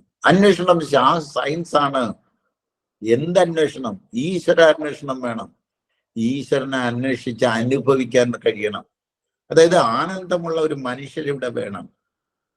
അതിനു വേണ്ടിയിട്ടാണ് നമ്മൾ ഡിവൈൻ മദർ തുടങ്ങിയിരിക്കുന്നത്. ഡിവൈൻ ആയി ജനിക്കുന്ന കുഞ്ഞുങ്ങളെ ഡിവൈൻ ആക്കി തന്നെ വളർത്തിക്കൊണ്ടുവരണ്ടേ? ഇതിനു വേണ്ടിയിട്ട് ഒരു ചിന്തയെങ്കിലും എവിടെയെങ്കിലും ഉണ്ടായിട്ടുണ്ടോ? ഒരിടത്തും ഉണ്ടായിട്ടില്ല. ഞങ്ങൾ ഒരുപാട് രാമകൃഷ്ണ ആശ്രമത്തിലെ സന്യാസിമാരുമായിട്ട് സംസാരിക്കുകയൊക്കെ ചെയ്തു. ഒരിടത്തും കാണുന്നില്ല. എന്നാൽ നമുക്ക് അഭിമാനിക്കാം. ഡിവൈൻ മദർ എന്ന് പറയുന്ന ഒരു ആശയം നമുക്ക് നടപ്പിലാക്കുക തന്നെ വേണം. കാരണം നമ്മുടെ കുട്ടികൾ ഡിവൈൻ ആണ്. ആ ഡിവൈൻ കുഞ്ഞുങ്ങളെ ഡിവൈനാക്കി വളർത്തി വലുതാക്കി വിടുന്നതാണ് ആത്മീയത. അതിലൂടെയാണ് ആനന്ദം സമൂഹത്തിന് വരിക. ഒരു ആനന്ദ സമൂഹമില്ലാതെ ആത്മീയത കൊണ്ട് ഒരു പ്രയോജനവും ഇല്ല. ആത്മീയത വിശ്വാസത്തിൽ മാത്രം നിൽക്കാനുള്ള ഒന്നല്ല. അത് പ്രായോഗികമായി ജനങ്ങൾ അനുഭവിക്കേണ്ടതാണ്. ഈശ്വരനെ അനുഭവിക്കണം. ആനന്ദം എപ്പോഴാണോ അനുഭവിക്കാൻ നമുക്ക് കഴിയുന്നത്, അപ്പോഴേ നമ്മൾ ഈശ്വരനെ അറിയുന്നുള്ളൂ, അനുഭവിക്കുന്നുള്ളൂ. ആ ഒരു തലത്തിലേക്ക് നമ്മൾ മാറണമെന്നുള്ള ഒരു 3 മേഖലകളിലും നമുക്ക് കുറെ കാര്യങ്ങൾ ചെയ്യാനുണ്ട് എന്നാണ് ബോധ്യപ്പെട്ടത്. കാരണം നമുക്ക് ഏതാണ്ട് ഒരു അടിത്തറയിടാൻ നമുക്ക് കഴിഞ്ഞിട്ടുണ്ട്. ഈ അടിത്തറയിൽ കാര്യങ്ങൾ കെട്ടിപ്പൊക്കേണ്ടതുണ്ട്. ഇതായിന് ഇന്നത്തെ ഈ ഏറ്റവും ലേറ്റസ്റ്റ് ആയി നടന്ന യാത്രയിൽ കിട്ടിയ തിരിച്ചറിവ് അതാണ്. മറ്റൊന്ന്, ആദ്യമായി ഞാൻ പോയത് കാട്ടിലേക്കായിരുന്നു. സൈലന്റ് വാലിയുടെ കോറുള്ളിലേക്ക് ഞാൻ പോയിട്ടുണ്ട്, കോറുള്ളിൽ താമസിച്ചിട്ടുണ്ട്. സൈലന്റ് വാലിയുടെ ഉള്ളിൽ ഒരുപാട് ഫോറസ്റ്റുകൾ, കേരളത്തിലെ എല്ലാ ഫോറസ്റ്റുകളും കയറി ഇറങ്ങി നടന്ന് ഫോറസ്റ്റിനെ പറ്റി പഠിക്കാനായിരുന്നു പോയിക്കൊണ്ടിരുന്നത്. അറിവ് നേടാനായിരുന്നു ആ യാത്രകൾ മുഴുവൻ. ആ അറിവില് എനിക്ക് കിട്ടിയിട്ടുള്ള കാര്യം എന്താണെന്ന് വെച്ചാൽ, ഒരു പ്രാവശ്യം ഒരു കാട് കയറി താമസിച്ച് ഇറങ്ങി വരുമ്പോൾ പുതിയ 2 അറിവുകൾ കിട്ടിയിരിക്കും. എനിക്ക് കിട്ടിയിട്ടുണ്ട്, പുതിയ 2 അറിവുകൾ കിട്ടിയിട്ടിരിക്കും. ഒരു കൃഷിയിടം എങ്ങനെ ഡിസൈൻ ചെയ്യണം, എങ്ങനെയാണത് സെൽഫ് സസ്റ്റൈനബിൾ ആക്കണത് എന്നെല്ലാമുള്ള അറിവ്. കാടിന്റെ നിയമമാണ് പ്രകൃതിയുടെ നിയമമെന്നും കാടിന്റെ നിയമമാണ് ഈശ്വരന്റെ നിയമമെന്നും ബോധ്യമാക്കപ്പെടുന്ന ഒരു കാട് കയറ്റം, കാടിലേക്കുള്ള യാത്ര. ഇതായിരുന്നു നമ്മൾ ആദ്യ കാടുകൾ കയറി ഇറങ്ങുന്ന യാത്ര. അതിൽ നിന്നാണ് കൃഷി രൂപപ്പെടുത്തിയെടുത്തത്. ഇന്ന് മഹാത്മാഗാന്ധി യൂണിവേഴ്സിറ്റിയിൽ പഠിപ്പിച്ചുകൊണ്ടിരിക്കുന്ന കൃഷി കാട്ടിൽ നിന്ന് ലഭിച്ച കാട്ടറിവിനെ ആധാരമാക്കി ആണ് രൂപപ്പെടുത്തിയിട്ടുള്ളത്. അതിന്റെ സിലബസ് അതാണ്. കാരണം ഒരു കാട് സെൽഫ് സസ്റ്റൈനബിൾ ആണ്, സ്വയം നിലനിൽക്കാൻ അറിയാം. അത് സ്വയം നിലനിൽക്കുന്നത് എങ്ങനെയാണെന്ന് മനസ്സിലാക്കി കൃഷി ഡിസൈൻ ചെയ്യുക. അപ്പൊ കാട്ടിലേക്കുള്ള യാത്ര വെറും കാട് കയറലല്ല, കാടിന്റെ അറിവ് നേടുക. അത് പ്രകൃതിയുടെ അറിവാണ്, ഈശ്വരന്റെ അറിവാണ്, ജീവന്റെ നിയമമാണ് എന്നായിരുന്നു. മറ്റൊരു യാത്ര ഉണ്ടായിരുന്നത് ധർമ്മസ്ഥലയിലേക്കായിരുന്നു. ഞങ്ങൾ 4 പേര് ധർമ്മസ്ഥല, കർണാടകയിലെ ധർമ്മസ്ഥലയിലേക്കുള്ള യാത്രയായിരുന്നു. ചുമ്മാ ഒരു ലക്ഷ്യം വെച്ച് പോയതായിരുന്നു. അതെന്തിനായിരുന്നു എന്ന് വെച്ചാല്, നമ്മൾ ഭാരതത്തിന്റെ പ്രധാനപ്പെട്ട 3 മൂല്യങ്ങൾ ഉണ്ടായിരുന്നു. ഒന്ന്, അറിവ് പകർന്നു കൊടുക്കുന്നതിന് കാശ് വാങ്ങിയിരുന്നില്ല, ദക്ഷിണാ സമ്പ്രദായമായിരുന്നു. ദക്ഷിണാ സമ്പ്രദായത്തിൽ ഊന്നി നിന്നതായിരുന്നു നമ്മളുടെ വിദ്യാഭ്യാസ പദ്ധതികൾ മുഴുവൻ. ബ്രിട്ടീഷുകാരോ ആ രാജ്യക്കാരോ വന്നിട്ടല്ല ഇവിടെ വിദ്യാഭ്യാസം പുരോഗമിച്ചത്. ഇവിടെ നളന്തയും തക്ഷശിലയും പോലെയുള്ള യൂണിവേഴ്സിറ്റികൾ ഉണ്ടായിരുന്നതും ഗ്രാമാന്തരങ്ങളിൽ ആശാൻ പള്ളിക്കൂടങ്ങൾ ഉണ്ടായിരുന്നതും ആശാൻ കളരികൾ ഉണ്ടായിരുന്ന നാട്, ആശാൻ കളരികൾ ഉണ്ടായിരിക്കും. പിന്നെ ഗുരുവിന്റെ അടുക്കൽ പോയി പഠിക്കുന്ന രീതി, ഇത്തരത്തിലുള്ള ഒരു വിദ്യാഭ്യാസ പദ്ധതി ഇവിടെ ഉണ്ടായിരുന്നു. ആ വിദ്യാഭ്യാസ പദ്ധതിയിൽ ഒരിക്കലും കാശ് വാങ്ങിയിട്ടല്ല, ശമ്പളം പറ്റുന്ന അധ്യാപകരല്ല പഠിപ്പിച്ചിരുന്നത്. അറിവ് പകർന്നു കൊടുക്കാൻ വിധിക്കപ്പെട്ട ഗുരുക്കന്മാർ, അവര് അറിവ് പകർന്നു കൊടുക്കും. അത് സൗജന്യമാണ്. പക്ഷെ ദക്ഷിണാ സമ്പ്രദായം, അതായത് വിദ്യാഭ്യാസത്തിൽ ദക്ഷിണാ സമ്പ്രദായം ഉണ്ടെന്ന് അറിയാമായിരുന്നു. അത് തിരിച്ചു കൊണ്ടുവരാനുള്ള ഒരു പദ്ധതിയാണ് നമ്മളുടെ വിദ്യാഭ്യാസ പദ്ധതി ലക്ഷ്യമിട്ടിരിക്കുന്നത്. ഇനി മറ്റൊന്ന്, ചികിത്സയ്ക്ക് ഫീസ് വാങ്ങിയിരുന്നില്ല. ഇന്ന് മെഡ്സിറ്റിയും സൂപ്പർ സ്പെഷ്യാലിറ്റി ഹോസ്പിറ്റലുകളും കൊണ്ടുപിടിച്ച് പരസ്യങ്ങൾ നടത്തി രോഗികളെ പിടിച്ച് ക്യാൻവാസ് ചെയ്ത് കൊള്ളയടിക്കുന്ന ഒരു സമ്പ്രദായമായിരുന്നില്ല ഭാരതത്തിൻ്റെത്. ചികിത്സയ്ക്ക് പൈസ വാങ്ങിയിരുന്നില്ല. അതിന്റെ പൊരികൾ ഇന്നുമുണ്ട്. അതായത് വിഷവൈദ്യം, വിഷചികിത്സകർ, പാരമ്പര്യ വിഷചികിത്സകൾ ഒരിക്കലും കാശ് വാങ്ങില്ല. ഇന്നും അതിന്റെ പൊരികൾ നാട്ടിൻപുറങ്ങളിൽ കാണാം. അവിടെ വന്നു കഴിഞ്ഞാൽ ആ ദക്ഷിണ പോലും അവർ കൈകൊണ്ട് വാങ്ങില്ല. വാതിൽപ്പടിയിൽ വെക്കാൻ പറയുന്ന ഒരു പാരമ്പര്യം ഉണ്ടായിരുന്ന നാട് എവിടെ എത്തി നിൽക്കുന്നു? അധപ്പതനം.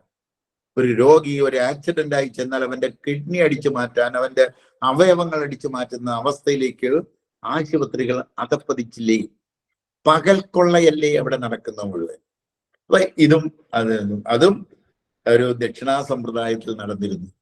ഭക്ഷണത്തിന്റെ കാര്യത്തിൽ ദക്ഷിണാ സമ്പ്രദായം ആയിരുന്നു. അതായത് അത്താഴപ്പട്ടിണിക്കാർ ആരെങ്കിലും ഉണ്ടോ എന്ന് 3 പ്രാവശ്യം വിളിച്ചു ചൊല്ലിയതിന് ശേഷം മാത്രം പടിപ്പുര അടച്ചിരുന്ന ദേവാലയങ്ങളും തറവാടുകളും ഉണ്ടായിരുന്ന നാട്. അവിടെ എങ്ങനെയാണ് ഈ ഭക്ഷണം സൗജന്യമായി കൊടുക്കാൻ കഴിയുക? ഇതറിയണം എന്ന് എനിക്ക് തോന്നുന്നു. അപ്പൊ ഞാൻ എൻ്റെ ഒരു കണ്ണൂരുള്ള 2 സുഹൃത്തുക്കളോട് പറഞ്ഞു, എനിക്ക് എവിടെയെങ്കിലും ഇന്ന് ഭാരതത്തിന്റെ ഈ പാരമ്പര്യം എവിടെയെങ്കിലും നിലനിൽക്കുന്നുണ്ടോ? അപ്പൊ അവര് പറഞ്ഞു മുത്തപ്പൻ കോവില്, കണ്ണൂർ മുത്തപ്പൻ കോവിലുണ്ട്, അത് കുറച്ചേ നടക്കുന്നുള്ളൂ. ഞാൻ പറഞ്ഞു അതല്ല, പണ്ട് തുടർന്നു പോന്നിരുന്ന ആയിരക്കണക്കിന് വർഷം മുമ്പ് ഭാരതത്തിൽ പുലർത്തി പോന്നിരുന്ന കാശ് വാങ്ങാതെ ഭക്ഷണം കൊടുക്കുന്ന ഇടം എവിടെയെങ്കിലും ഉണ്ടോ? എനിക്കത് നേരിട്ട് കാണണം, അതിനൊരു യാത്ര പോകാൻ ഞാൻ തയ്യാറാണ് എന്ന് പറഞ്ഞു. അവര് പറഞ്ഞു അത് ഒരുക്കുക. അങ്ങനെയാണ് ഞങ്ങൾ 4 പേര് ധർമ്മസ്ഥലയ്ക്ക് പോകുന്നത്. അത്ഭുതം തോന്നി. ധർമ്മസ്ഥലയില് 2 നേരം ഭക്ഷണം സൗജന്യമാണ്. ഇന്നും ഇന്നലെയും തുടങ്ങിയതല്ല, ആയിരക്കണക്കിന് വർഷം മുമ്പ് തുടങ്ങിയ ആ ഒരു പാരമ്പര്യം തുടർന്നു പോകുന്ന സ്ഥലം ഇവിടെയുണ്ട്, ഇന്ന് ഭാരതത്തിലുണ്ട്. ഇത് കാണാനാണ് പോയത്. ഞങ്ങൾ ചെന്ന ദിവസം 10,000 മനുഷ്യര് ക്യൂവിൽ നിന്ന് ഭക്ഷണം വാങ്ങി കഴിക്കുന്നു. ഭഗവാന്റെ പ്രസാദം എന്ന രീതിയിലാണ് എത്ര കോടീശ്വരനും അല്ലാത്തവരും ഒന്നുമില്ലാത്തവരും ഒരുപോലെ ഭക്ഷണം കഴിക്കുന്നു. ദിവസം 2 നേരം ഭക്ഷണം അവിടെ സൗജന്യമായിട്ട് കൊടുത്തു വരുന്നു. ഞങ്ങൾ അത്ഭുതപ്പെടുത്തി കളഞ്ഞു. അത് ഞങ്ങൾ തിരക്കിയപ്പോൾ പറഞ്ഞു, ഇതാണോ 25,000 പേര് വരെ വിശേഷ ദിവസങ്ങളിൽ ഇവിടെ വരും. ഇവർക്കെല്ലാം ഇന്നും സൗജന്യമായി ഭക്ഷണം കൊടുക്കുന്ന ഒരു സ്ഥലം ഭാരതത്തിൽ ഇവിടെ ഉണ്ട്. നമ്മളത് അറിയണം. നമ്മൾ എവിടെയെങ്കിലും ഒരു മൂലയിൽ ഇരുന്നുണ്ട് ഭാരതത്തിന് തള്ളി പറയാനല്ല, ഇതെന്ന് തുടങ്ങി എന്നുകൂടി നമ്മൾ ആലോചിക്കുക. അവിടെ ഇത് നടക്കുന്നു. ഇതെങ്ങനെയാണ് നടക്കുക എന്ന് ഞങ്ങൾ ചോദിച്ചുകൊണ്ടിരുന്നു. അവിടുത്തെ മെയിൻ ആൾക്കാരുമായിട്ട് ഡിസ്കഷൻ നടത്തി. ഞങ്ങൾ നിൽക്കുന്ന സമയത്ത് ഒരു ലോഡ് തക്കാളി വന്നു. ഒരു ലോഡ്, ഒരു പെട്ടി ടെമ്പോ നിറയെ തക്കാളി വന്നിട്ട് കുടഞ്ഞിട്ടിട്ട് പോവുകയാണ്. ഏതോ ഒരു കർഷകന്റെ പറമ്പിൽ വിളഞ്ഞ ആദ്യത്തെ തക്കാളി ലോഡ് കണക്കിന് ഇട്ട് കൊടുക്കുക, കൊണ്ടുവന്ന് കൊടുക്കുകയാണ്. എല്ലാവരും ഇങ്ങനെ ഭക്ഷണം കൊണ്ടുവന്ന് കൊടുക്കുകയാണ്. ഇതാണ് സൗജന്യമായിട്ട് ഇവിടെ വിതരണം ചെയ്തുകൊണ്ടിരിക്കുന്നത്. അത് സംസാരിച്ചു കഴിഞ്ഞപ്പോൾ അവർ പറഞ്ഞു, നിങ്ങൾക്ക് ഇനിയും കാണണോ, ഭാരതത്തിന്റെ പാരമ്പര്യം ഇനിയും കാണണോ എന്ന് ചോദിച്ചു. ഞാൻ പറഞ്ഞു, ഒരെണ്ണം കൂടിയെങ്കിലും കണ്ടക്കൊള്ളാം. ഇതുപോലെ തന്നെ നടക്കുന്ന എവിടെയെങ്കിലും ഉണ്ടോ? അവിടുന്ന് ഒരു 50 കിലോമീറ്റർ ദൂരെ കുക്കി സുബ്രഹ്മണ്യം എന്ന് പറയുന്ന ഒരു ക്ഷേത്രമുണ്ട്. നേരെ അങ്ങോട്ട് പിടിച്ചോളാൻ പറഞ്ഞു. അവിടെയും ഇത് തന്നെ സെയിം. അവിടെ ഒരു 4,000-5,000 പേർക്ക് 2 നേരം ഊണ് ഡെയിലി നടന്നുകൊണ്ടിരിക്കുന്നു. നമ്മൾ വീട്ടിലൊരു കല്യാണം നടത്തിയാൽ ഒരു 1000 പേര് വന്നാൽ വിളമ്പിയാൽ നമ്മുടെ നടുവൊടിയില്ലേ? ഇത് നിരന്തരമായി ചെയ്തുകൊണ്ടിരിക്കുന്ന ഒരു സംവിധാനം ഇവിടെ നടക്കും. ഇത് നടക്കുന്നുണ്ട് എന്ന് അറിയാനായിട്ടുള്ള യാത്രയാണ്. ഇതിനാണ് യാത്ര, ഇതിനായിരിക്കണം യാത്ര. നമ്മൾ ആരായിരുന്നു എന്നറിയാൻ, നമുക്ക് കൂടുതൽ അറിവുകൾ, ആരായി തീരണം എന്ന് നമുക്കൊരു തീരുമാനമെടുത്ത് അതിലേക്ക് ചുവടുവെക്കാൻ ഇതിനു വേണ്ടിയിട്ട് യാത്ര വേണം. അപ്പൊ എല്ലാവരും യാത്ര. ഈശ്വര അന്വേഷണം പോരാ, ഈശ്വര കണ്ടെത്തണം. നമ്മൾ ഈശ്വരനെ കണ്ടെത്തുന്നതാണ്. ഈശ്വരൻ ആരാണ്? ജ്യോതിയാണ് ഈശ്വരൻ, സ്നേഹമാണ് ഈശ്വരൻ, കരുണയാണ് ഈശ്വരൻ, നാദമാണ് ഈശ്വരൻ, താളമാണ് ഈശ്വരൻ, ജ്ഞാനമാണ് ഈശ്വരൻ, പ്രജ്ഞാനം ബ്രഹ്മ. ആ ഈശ്വരനെ, ആ ജ്ഞാനം നേടിയെടുക്കണം, അത് അനുഭവിക്കണം. ഇതൊരു നിസ്സാര കാര്യമല്ലല്ലോ. അതിനു വേണ്ടിയിട്ട് കൂടിയാണ് നമ്മൾ വാനപ്രസ്ഥം, അതായത് ഗർഭാരംഭം മുതൽ തന്നെ തുടങ്ങണം. ഗർഭാരംഭത്തിന് മുമ്പ് തന്നെ കല്യാണം കഴിക്കുന്നത് തുടങ്ങാനാണ് നമ്മൾ ഡിവൈൻ മാട്രിമോണി എന്ന് പറയുന്ന ഒരു സാധനം തുടങ്ങിയിരിക്കുന്നത്. ഇങ്ങനെ നമ്മൾ ഓരോ കാര്യങ്ങൾ ചിട്ടപ്പെടുത്തി വന്നുകൊണ്ടിരിക്കുകയാണ്. അതുകൊണ്ട് ഡിവൈൻ മദറിൽ നിൽക്കുന്ന സകലരും കൂടുതൽ ശക്തരായി മുന്നോട്ട് വരണം. വേറെ കാര്യങ്ങൾ ചെയ്യണം. ഞാൻ ഇന്ന് അറിഞ്ഞ ഒരു കാര്യം എന്താണെന്ന് വെച്ചാൽ,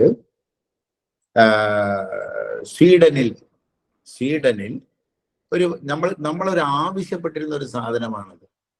സ്വീഡനിൽ കുട്ടികൾക്ക് 18 വയസ്സ് വരെ പഠിപ്പിക്കുന്നതിന് അമ്മമാർക്ക് 5000, അച്ഛന് 5000, 10,000 രൂപ ശമ്പളം പോലെ എത്തിച്ചുകൊണ്ടിരിക്കുന്നു. ഇതാണ് ഞാൻ ആവശ്യപ്പെട്ടിരുന്നത്. ഭാരതത്തിലെ ഒരു അമ്മ ഗർഭിണിയാകുന്ന അന്ന് മുതൽ 11 വയസ്സ് വരെ 10,000 രൂപ വെച്ച് ആ അമ്മയ്ക്ക് ഗവൺമെന്റ് നേരിട്ട് അമ്മയുടെ അക്കൗണ്ടിൽ കൊടുക്കണം. കാരണം ഒരു ഡിവൈൻ കുഞ്ഞിനെ വളർത്തി വലുതാക്കി എടുക്കുന്നതിന് അപ്പുറത്ത് എന്ത് ജോലിയാണ് ഇവിടെ? ഏത് കളക്ടറുടെ ജോലിയാണ് അതിന് തുല്യം പിടിക്കാൻ പറ്റുക? അവർക്ക് അതിന് വല്ല സാമ്പത്തിക സുരക്ഷിതത്വം ഉണ്ടാകണ്ടേ? മറ്റൊരു കാര്യവും അന്വേഷിക്കാനില്ലാത്ത വേണ്ടേ? ഇത് നമ്മൾ ഗവൺമെന്റിനോട് ആവശ്യപ്പെട്ടുകൊണ്ടിരിക്കുന്ന കാര്യമാണ്. ഇത് നമ്മൾ നേടിയെടുക്കുന്നത് വരെ ആവശ്യപ്പെട്ടുകൊണ്ടേയിരിക്കും. കർഷകന് പ്രഥമ സ്ഥാനം കൊടുക്കുന്നത്, നല്ല അന്നം വിളയിക്കുന്നത്. അതേമാതിരി തന്നെ ഒരു സ്ത്രീക്ക് ആ സ്ത്രീയുടെ പദവി സമൂഹത്തിൽ ലഭ്യമാക്കുന്നതിനും ആ ഡിവൈൻ പദവി ലഭ്യമാക്കുന്നതിനും ഉതകുന്ന കാര്യങ്ങളാണ് നമ്മൾ ആലോചിച്ച് ചെറിയ രീതിയിൽ ചെയ്തുകൊണ്ടിരിക്കുകയാണ്. ഇതൊരു വലിയ കാര്യമാണെന്ന് ആരും പറയണില്ല. പക്ഷേ എന്തെങ്കിലും ചെയ്തേ പറ്റൂ. കാരണം വേറൊരു വഴിയിലേക്ക്, ശരിയായ ഒരു പാതയിലേക്ക് മനുഷ്യരെ സ്വന്തം കാലിൽ നിൽക്കാൻ, കരുത്തുറ്റതാക്കി നിലനിർത്താൻ, നിവർന്ന് നിൽക്കാൻ ഒരവസരവും ഒരു എഡ്യൂക്കേഷനും നമുക്ക് കിട്ടുന്നില്ല. ഒരു ഗവൺമെന്റും അതിനെ സപ്പോർട്ട് ചെയ്യുന്നില്ല. ഒരു ആത്മീയ കേന്ദ്രങ്ങളും അതിനെ സപ്പോർട്ട് ചെയ്യുന്നില്ല. നമ്മൾക്ക് നമ്മൾ മാത്രമേ ഉള്ളെന്ന് മനസ്സിലാക്കി വേണ്ട കാര്യങ്ങൾ വേണ്ടതുപോലെ ചെയ്യാൻ സമയം കണ്ടെത്തുകയും അതിനായി പ്രയത്നിക്കുകയും ചെയ്യണം എന്നാണ് ഈ യാത്രയിലുടനീളം, ഞാൻ ഈ നടത്തിയിട്ടുള്ള പ്രധാനപ്പെട്ട 3 യാത്രയിലുടനീളം എനിക്ക് ബോധ്യം വന്നത് അതുകൊണ്ടാണ് ഞാൻ ഇത്രമാത്രം കാര്യങ്ങൾ ചെയ്യാനായി എല്ലാവരെയും പ്രേരിപ്പിക്കുകയും അതിനുള്ള അവസരങ്ങൾ സൃഷ്ടിച്ചുകൊണ്ടിരിക്കുകയും ചെയ്തിട്ടുണ്ട്. അതുകൊണ്ട് സകലരും കുട്ടികളെയും കൊണ്ട് യാത്ര പോകണം. എവിടെയെല്ലാം പോകാമോ അവിടെയെല്ലാം പോകണം. തീർത്ഥാടന കേന്ദ്രങ്ങളിൽ പോകണം. സകല തീർത്ഥാടന കേന്ദ്രങ്ങളിലും കയറി ഇറങ്ങണം. അവിടെ ആത്മീയതയുടെ നിലവാരം വിലയിരുത്തണം. വിശ്വാസത്തിൽ മാത്രമാണ് നിൽക്കുന്നതെങ്കിൽ അത് അന്വേഷണത്തിലേക്കും ഈശ്വരനെ അനുഭവിക്കുന്നതിനും എന്താണ് വഴി എന്ന് ഓരോരുത്തരും ആലോചിക്കണം. കുട്ടികളുമായി അവിടെ പോവുകയും നമ്മൾ ആലോചിക്കുകയും ചെയ്താൽ കുട്ടികളുടെ ഉള്ളിൽ നാം അറിയാതെ തന്നെ ആ വഴി തെളിഞ്ഞു വരും. അതിനു വേണ്ടിയിട്ടാണ് തീർത്ഥാടന കേന്ദ്രങ്ങൾ. എവിടെയെല്ലാം പോകാമോ അവിടെയെല്ലാം കുട്ടികളെയും കൂട്ടി തീർത്ഥാടന കേന്ദ്രങ്ങളിൽ പോകണം. കാട്ടിലേക്ക് പോകണം. ഏതെല്ലാം കാടുകളിൽ സുരക്ഷിതമായ കാടുള്ള ഇടങ്ങളിലേക്ക്, നമുക്ക് ഏറ്റവും മനോഹരമായ ഒരു കാട് നമ്മളുടെ അടുത്ത് തന്നെ ഉണ്ട്, തേക്കടി കാടിലേക്ക് കുട്ടികളെ കൊണ്ട് പോകണം. കാട് എന്താണെന്നും കാടിനെ അനുഭവിക്കാനും അവർക്ക് ഒരു അവസരം ഉണ്ടാക്കി കൊടുക്കണം. തേക്കടി കാടിലേക്ക് പോയാൽ നിങ്ങൾ അറിയാതെ തന്നെ 3 അന്നങ്ങൾ സൗജന്യമായി കിട്ടും. നേരത്തെ നമ്മൾ പറഞ്ഞില്ലേ, അന്നം സൗജന്യമായി കിട്ടിയിരുന്ന നാട്. ഇതിൽ 3 അന്നങ്ങൾ: ശബ്ദം എന്ന് പറയുന്ന അന്നം, കാഴ്ച എന്ന് പറയുന്ന അന്നം, ഓക്സിജൻ വായു എന്ന് പറയുന്ന അഗ്നി അന്നം. ഈ 3 അന്നങ്ങൾ അവിടെ വിധിച്ച അന്നങ്ങളാണ്, പ്രകൃതി വിധിച്ച അന്നങ്ങളാണ്, സൗജന്യമായി വിളമ്പി കിട്ടും. ആ അന്നങ്ങൾ ഭക്ഷിക്കാനായി കാട്ടിലേക്ക് കുട്ടികളെയും കൂട്ടി യാത്രയ്ക്ക് പോകണം. ബാക്കി നമുക്ക് ഭക്ഷണവും വെള്ളവും നമ്മളതാണ് കഴിക്കുക. ഹോട്ടലിൽ നിന്നായിരിക്കും കഴിക്കുക, വേവിച്ചതായിരിക്കും കഴിക്കുക, പോട്ടെ. പക്ഷെ അതിപ്രധാനമായ സൂക്ഷ്മാന്നമായ ശബ്ദം, അവിടുത്തെ അഗ്നി, ടെമ്പറേച്ചർ, AC ക്ലൈമറ്റ്, അവിടുത്തെ കാഴ്ച അഗ്നിയാണ്, അന്നമാണത്.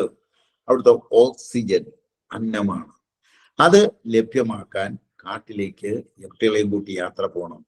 ഒരു കാടിനുള്ളിൽ, ഒരു തേക്കടി കാടിനുള്ളില് ഓരോ ശ്വാസം എടുക്കുമ്പോഴും ലഭിക്കുന്ന ഓക്സിജന്റെ തോതല്ല പ്രധാനം.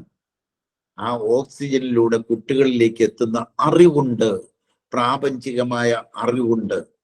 ആ അറിവ് അവരിലേക്ക് കയറും. അതിനു വേണ്ടിയിട്ട് അവിടെ ചെല്ലാതെ ഇങ്ങോട്ട് വരില്ലല്ലോ, അതിനാണ് അങ്ങോട്ട് പോവുക. വെറുതെ പോയി അവിടെ ഒരു 2 ദിവസം താമസിച്ചിട്ട് തിരിച്ചു പോരുമ്പോൾ ഉണ്ടാകുന്ന നമ്മുടെ കുട്ടികളിലെ എവല്യൂഷൻ, കുട്ടികളിൽ ഉണ്ടാകുന്ന അറിവിന്റെ അളവ് വർദ്ധിക്കുക തന്നെ ചെയ്യും. അപ്പൊ അതിനായിട്ട് കാട്ടിലേക്ക് യാത്ര വേണം. കടലോരങ്ങളിലേക്ക് കുട്ടികളെയും കൂട്ടി യാത്ര ചെയ്യണം. സമയം അതിന് കണ്ടെത്തണം. വിശാലമായ കണ്ണെത്താ ദൂരത്തിൽ പറന്നു കിടക്കുന്ന കടലും കടലിലേക്ക് ആഴ്ന്നിറങ്ങുന്ന സൂര്യാസ്തമനവും എല്ലാം കാണണം. ആ വിശാലമായ കാഴ്ച, അവിടെ നിന്നും ലഭിക്കുന്ന ഒരു ചൈതന്യം, ഒരു എനർജി. വെറുതെ കടലിറമ്പിൽ പോയി എല്ലാവരും എന്തേ ഇരിക്കുന്നു, അവിടുന്ന് എന്തോ ചൈതന്യം നമുക്ക് ലഭിക്കുന്നുണ്ട്. എത്രയോ കിലോമീറ്റർ ദൂരെ നിന്ന് ലഭിക്കുന്ന ഒരു ചൈതന്യം കരയിലേക്ക് തഴുകി കയറുന്നത് കരയിലിരിക്കുന്ന മനുഷ്യരിലേക്കും കൂടി കിട്ടും. അതിനാണ് ഈ കര സമ്പുഷ്ടമാക്കിക്കൊണ്ടിരിക്കുന്നത് കടലാണ്. കടലിലെ ജൈവ അവശിഷ്ടങ്ങൾ മാത്രമല്ല, ജൈവാംശങ്ങൾ മാത്രമല്ല, ഒരു എനർജി കരയ്ക്ക് നൽകുന്നുണ്ട്. ആ എനർജി സ്വീകരിക്കാൻ, ഒരു ചൈതന്യം സ്വീകരിക്കാനായി കടലോരങ്ങളിലേക്ക് കുട്ടികളെയും കൂട്ടി പോവുക. വിശാലമായ ഭൂപ്രദേശങ്ങൾ, നമുക്ക് നെൽപ്പാടങ്ങൾ കാണാം, കണ്ണത്താ ദൂരത്തിൽ പരന്നു കിടക്കുന്ന പച്ചപ്പ് കാണാം. വിശാലമായ കാഴ്ചകൾ കുട്ടികളെ കൂട്ടിക്കൊണ്ടുപോയി കാണിച്ചു കൊടുക്കണം. വിശാലമായ കാഴ്ചപ്പാടിൽ മാറ്റമുണ്ടാക്കും. വിശാലമായ കാഴ്ചപ്പാട് കുട്ടികളിൽ ഉണ്ടാക്കും. അതിനു വേണ്ടിയിട്ടാണ് കാഴ്ചപ്പാട് അതിപ്രധാനമാണത്. ഇമാജിനൽ സെൽസ് വിടരാൻ അവർക്ക് കഴിയണമെങ്കിൽ വിശാലമായ കാഴ്ചപ്പാട് അവരിൽ വളരണം. ഇമാജിനൽ സെൽസ്, പുത്തൻ മേഖലകളിലേക്ക് അവർക്ക് കടന്നു കയറണമെന്നുണ്ടെങ്കിൽ ഇമാജിനൽ സെൽസ്, ബ്രെയിൻ സെൽസ് വളരണം. അതിന് വിശാലമായ കാഴ്ചപ്പാടിലേക്ക് കൊണ്ടുപോകണം. മഞ്ഞിലേക്ക്, മഞ്ഞെന്താണെന്നും മഞ്ഞിന്റെ അനുഭവം എന്താണെന്നും അവർ കാണുകയും അനുഭവിക്കുകയും ചെയ്യാൻ മഞ്ഞും പെയ്തിറങ്ങുന്ന ഇടങ്ങളിലേക്ക് കുട്ടികളെയും കൂട്ടി പോകണം. മരുഭൂമിയിലേക്കും പോകണം. മരുഭൂമി തള്ളിക്കളയാനുള്ളതല്ല. മരുഭൂമിയിൽ നിന്നും ഒട്ടനവധി അറിവുകൾ നേടിയെടുക്കാനുണ്ട്.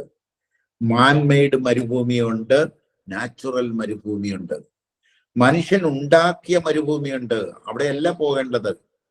യഥാർത്ഥ മരുഭൂമി, സ്വാഭാവിക മരുഭൂമിയിൽ ആ മരുഭൂമിക്ക് അനുയോജ്യമായ സസ്യജാലങ്ങളും ജീവജാലങ്ങളും എങ്ങനെയാണ് അവരവിടെ സ്വരുമയോടെ ജീവിക്കുന്നത് എന്ന് മനസ്സിലാക്കിയാൽ, ഏത് മരുഭൂമിയിലും ഒത്തുജീവിക്കാൻ, ഏത് സാഹചര്യത്തിലും ജീവിക്കാനുള്ള കരുത്ത് പകർന്നു കിട്ടണമെന്നുണ്ടെങ്കിൽ മരുഭൂമിയിലേക്കും യാത്ര പോകേണ്ടതുണ്ട്. വന്യമൃഗ സങ്കേതങ്ങളിലേക്ക് കുട്ടികളെയും കൂട്ടി ഇത്തരം ഇടങ്ങളിലേക്ക് നമ്മൾ യാത്രകൾ ചെയ്യണം. ആ യാത്രകൾ വെറുതെ ആവില്ല. കാശ് എവിടെന്നെങ്കിലും സ്വരുക്കൂട്ടിയിട്ടാണെങ്കിലും കുട്ടികളെയും കൊണ്ട് യാത്രകൾ പോകണം.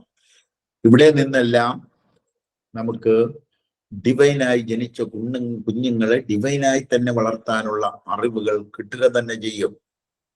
യാത്രയിലൂടെ ഇത് ലഭിക്കൂ. വീടിനകത്ത് മാത്രമായി ഇരിക്കരുത്. ഒരുപാട് കുട്ടികളെ, ഇന്നലെയും കൂടി എൻ്റെ അടുക്ക ഒരു കുട്ടിയെ കൊണ്ടുവന്നു. ഡിഗ്രിക്ക് പഠിക്കുന്നു, നഴ്സിംഗ് ഫൈനൽ ഇയർ പഠിക്കുന്ന കുട്ടിയാണ്. ഉള്ളിലേക്ക് വലിഞ്ഞു പോയിരിക്കുന്നു.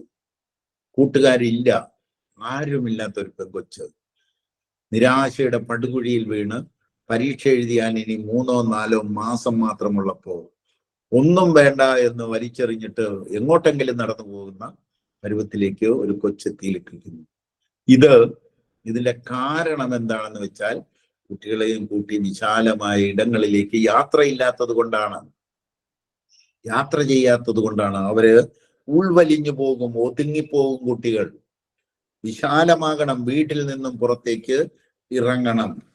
അവിടെ നിന്നും അവർക്ക് പ്രാപഞ്ചിക അറിവുകൾ നേരിട്ട് ലഭിച്ചുകൊള്ളും. ചിലപ്പോൾ നമ്മൾക്കത് എടുക്കാൻ ബുദ്ധിമുട്ട് വന്നേക്കാം. കാരണം നമ്മളുടെ മനസ്സുകൾ കണ്ടീഷൻ ചെയ്തു പോയിട്ടുണ്ട്. എന്നാൽ കുട്ടികളുടെ മനസ്സ് അതല്ല. സ്വീകരിക്കാൻ തയ്യാറായി നിൽക്കുന്ന മനസ്സാണ്. അവിടെ നിന്നും പ്രാപഞ്ചിക അറിവുകൾ അവർ സ്വീകരിക്കുക തന്നെ ചെയ്യും. മറ്റുള്ള ചിന്തകളിലേക്ക് അവർക്ക് പോകാൻ തടസ്സമായി ഈ പ്രാപഞ്ചിക അറിവുകൾ വരും. അവിടെ നിൽക്കും. അവർക്ക് മാർഗനിർദ്ദേശങ്ങൾ കൊടുത്തുകൊള്ളും പ്രാപഞ്ചിക അറിവുകൾ. അപ്പൊ നമുക്ക് അറിയാവുന്ന കാര്യമാണല്ലോ, കാഴ്ച ഒരു അന്നമാണ്. കാഴ്ച ഒരു അന്നമാണ്. ആ അന്നം കഴിക്കാനായിട്ട് എല്ലാവരും യാത്ര. എത്രമാത്രം യാത്ര ചെയ്യാമോ അത്രമാത്രം. കാരണം ജീവിതം ഒരു യാത്രയാണ്. നൊമാഡിസം. മനുഷ്യൻ പണ്ട് കാലത്ത് നൊമാഡ്സ് ആയിരുന്നു. ഒരു സ്ഥലത്ത് നിന്നും മറ്റൊരു സ്ഥലത്തേക്ക് യാത്ര മാറി താമസിച്ചു കൊണ്ടിരുന്നു. അന്ന് താമസിച്ചു കൊണ്ടിരുന്ന ഇടം ഒരിടത്ത് പോയി താമസിക്കും, അനുകൂലമായ ഒരിടത്ത് പോയി താമസിക്കും, അവിടെ മരുഭൂമിയാക്കും. അവിടെ വിട്ടിട്ട് അറിവില്ലായ്മ കൊണ്ട് പറ്റിയതാണ്. അവിടെ വിട്ടിട്ട് വേറൊരു സ്ഥലം പോയി അനുകൂലമായ ഇടത്ത് താമസിക്കും, അവിടെയും മരുഭൂമിയാക്കി പോകുന്നു. ആ മരുഭൂമിയാക്കപ്പെട്ട സകല സ്ഥലങ്ങളെയും, മനുഷ്യൻ നിർമ്മിച്ചിട്ടുള്ള സകല മരുഭൂമികളെയും തിരിച്ചു പിടിക്കേണ്ടതുണ്ട്. നമ്മുടെ മക്കൾ അത് തിരിച്ചു പിടിക്കും. അവരെ ആ വഴിക്കൊന്ന് ചിന്തിപ്പിച്ചാൽ മതി. മാൻമെയ്ഡ് മരുഭൂമികളെ മുഴുവൻ മരുപ്പച്ചകളാക്കി മാറ്റി അവിടെ സുഖമായി ആനന്ദത്തോടെ അവർക്ക് ജീവിക്കാൻ ഉതകുന്ന ഒരു ഭൂമിയായി ഈ ഭൂമിയെ മാറ്റിയെടുക്കേണ്ടതുണ്ട്. ഇതിന് യാത്ര കൂടിയേ കഴിയും. ഇതാണ് എനിക്ക് പറയാനുള്ളത്. എനിക്ക് പറയാനുള്ള കാര്യമാണ്, യാത്ര കൂടിയേ കഴിയും. എൻ്റെ അനുഭവത്തിന്റെ വെളിച്ചത്തിലും മറ്റുള്ളവർ പറഞ്ഞു തന്നതും കണ്ടിട്ടുള്ളതുമായ കാര്യങ്ങളിൽ നിന്നും ഉത്തമ ബോധ്യം നേടിയ കാര്യമാണ്. യാത്രയിലൂടെ അല്ലാതെ പുരോഗമനം കുട്ടികളിൽ ഉണ്ടാവില്ല. കുട്ടികളിലെ പുരോഗമനം ഉണ്ടാവണമെന്നുണ്ടെങ്കിൽ, കുട്ടികൾ നല്ല മനുഷ്യരായി മാറണമെന്നുണ്ടെങ്കിൽ യാത്രകൾ കൂടിയേ കഴിയും.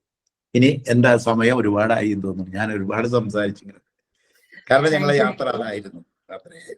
ഓക്കെ സാറേ, വളരെ നന്ദി സാർ. ഇത്രയും വിശാലമായിട്ട് എല്ലാ കാര്യങ്ങളും വിശദമായി പറഞ്ഞു തന്നു. എനിക്ക് തോന്നുന്നു ഇവിടെ ഇരിക്കുന്ന നമ്മളിപ്പോ ഏകദേശം 50 പേരുണ്ട്. ആദ്യം 80ഓളം ആൾക്കാരുണ്ടായിരുന്നു.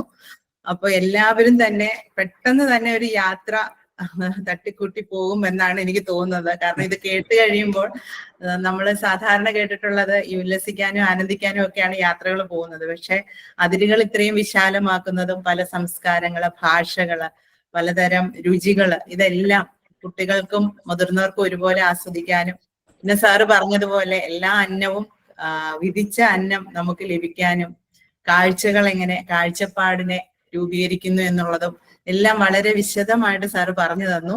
ഏവർക്കും ഉപകാരപ്രദമായ ഈ ഒരു ക്ലാസ്സിന് പ്രത്യേകം നന്ദി പറയുന്നു. ഒപ്പം ഇതിനോടൊപ്പം കൂട്ടിച്ചേർക്കണമെങ്കിൽ പെട്ടെന്ന് 1-2 പേർക്ക് അൺമ്യൂട്ട് ചെയ്ത് സംസാരിക്കാം. സമയം നമുക്ക് ഏകദേശം അതിക്രമിച്ചിരിക്കുന്നുണ്ട്. വിഷ്ണുവാണ്. വിഷ്ണുവാണ്. മാർവലസ് ധർമ്മസ്ഥലം എവിടെയാ? എവിടെ? കർണാടക ജില്ല. ധർമ്മസ്ഥലം